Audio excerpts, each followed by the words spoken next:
കത്തോലിക്ക സഭയ്ക്കെതിരെ തുടർച്ചയായി നടന്നുവരുന്ന അടിച്ചമർത്തലുകൾ മൂലം വിരമിച്ച വൈദികൻ വീണ്ടും അജപാലന ശുശ്രൂഷകളിലേക്ക് മടങ്ങാൻ നിർബന്ധിതരാകുന്നതായി റിപ്പോർട്ടുകൾ.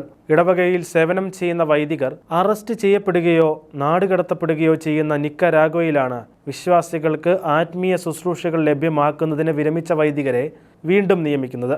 അടുത്തിടെ 13 വൈദികരെയും ഡീക്കന്മാരെയും അറസ്റ്റ് ചെയ്തതിൻ്റെ പശ്ചാത്തലത്തിലാണ് സഭയുടെ ഈ പുതിയ നീക്കം. ഇതിൽ 11 പേർ ഇതിനോടകം നാടുകടത്തപ്പെട്ടു. മതകൽപ്പ രൂപതയിൽ മാത്രം 40% വൈദികരെ ഇത്തരത്തിൽ നഷ്ടപ്പെട്ടതായി പ്രാദേശിക വൃത്തങ്ങൾ റിപ്പോർട്ട് ചെയ്യുന്നു.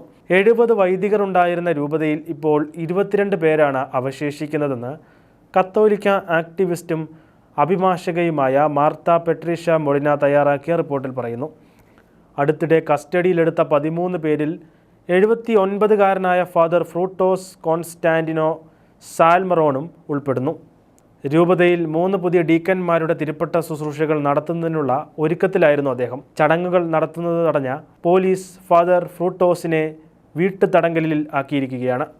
സർക്കാരിൻ്റെ കടുത്ത വിമർശകനായിരുന്ന മതകൽപ്പ ബിഷപ്പ് റോളൻഡോ അൽവാരസിനെ 500 ദിവസത്തിലധികം തടവിലാക്കുകയും 26 വർഷം തടവിന് ശിക്ഷിക്കുകയും ചെയ്ത ശേഷം ഇക്കഴിഞ്ഞ ജനുവരിയിൽ മറ്റ് നിരവധി വൈദികർക്കൊപ്പം നാട് കടത്തിയിരുന്നു.